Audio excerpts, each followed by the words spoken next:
Multi-PKing in the wilderness with your friends is one of the funnest activities you can do in RuneScape. Now let's get into some setups that I typically use. This first setup here will run you 300 to 500k depending on the upgrades you decide to take. With this setup and equipment here, you're more than capable of helping your teammates acquire kills. Not only do you have the DPS with your range and mage gear, but you have utility items such as a dragon spear, which not only pushes back your opponent, but stuns them for about 2 seconds, so they just get massively stacked out by your opponents. After those 2 seconds, they'll have like 5 hit splatters on them at once. Or you can take the alternate route, and instead when you special attack with a dragon scimitar, what it does is for 5 seconds, your opponent will not be able to use protection prayers. Need I say more about that? Furthermore, you got Blighted Anglerfish, aka Double Eats, Cerudominant Brews, you got Ranging Potion, as well as a Phoenix Necklace. What these do are, when you're about to die, instead of dying, you gain 30 HP and the Phoenix Necklace breaks. They're kinda OP, that's why we got 3 of them here. Some upgrades you might want to take would be Mystic Robes, increasing your magical attack and defense, hence giving you more teleblocks and snares. For a little more tankiness, you can go with a Nada's Knot Helm, as you could see, and or a Bando's D'hide Body. You can also go the legs if you want it as well, but that's a little more expensive.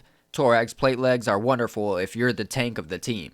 Some smaller upgrades would be Barrow's Gloves, Rune Boots if you have them, as well as an AGS. This I only recommend if you know for a fact you're not going to get smited. But keep in mind, this is multi, so bring this with caution. I wouldn't bring anything more than an AGS for your +1. Heavy Ballista, this is perfect if you're just bolt ragging because, it's a ballista. Then we have staff upgrades, whether this be the Ancient Staff or the Aram Staff. But if you do decide to do this, make sure you have the runes required to still cast Fire Surge and whatever it may be. In an upgraded setup like this, you can expect to risk anywhere from 1.5 to 2 mil. Which sounds like a lot, but if you think about it, you could die 3 or 4 times before you equate 1 death you would have in the Revenant Caves. This setup is a lot more potent because you have the Ballista and a lot more tankier gear, but use this setup with caution. The first rag setup that we'll be going over is something really cheap for those who are just starting to get into multi-PKing. In this setup, you can expect to pay under 200k while also being tanky enough to provide aerial attacks. Furthermore, with a risk value this low, you can almost expect to make money, which is not something you typically do when you're doing multi-PKing.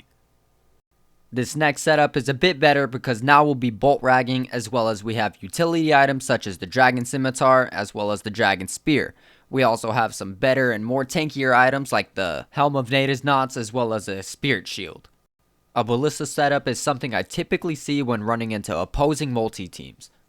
This setup doesn't really require much skill, all you have to do is bolt rag your opponents as well as maybe toss in the occasional Dragon Scimitar or Spear spec. An Ice Barrage setup is one of the most common setups you'll find in multi-wilderness. Not only can you attack multiple opponents at once if they clump together, but you can carry a ridiculous amount of HP/food and or Phoenix necklaces due to the fact that you don't need teleblock or entangle runes. When it comes to multi-wilderness setups, you can really bring anything you want. You just have to be prepared that you're going to lose it all. As said earlier, I wouldn't bring anything more than an AGS as your +1. Oh, and one last tip. Check out this video right here.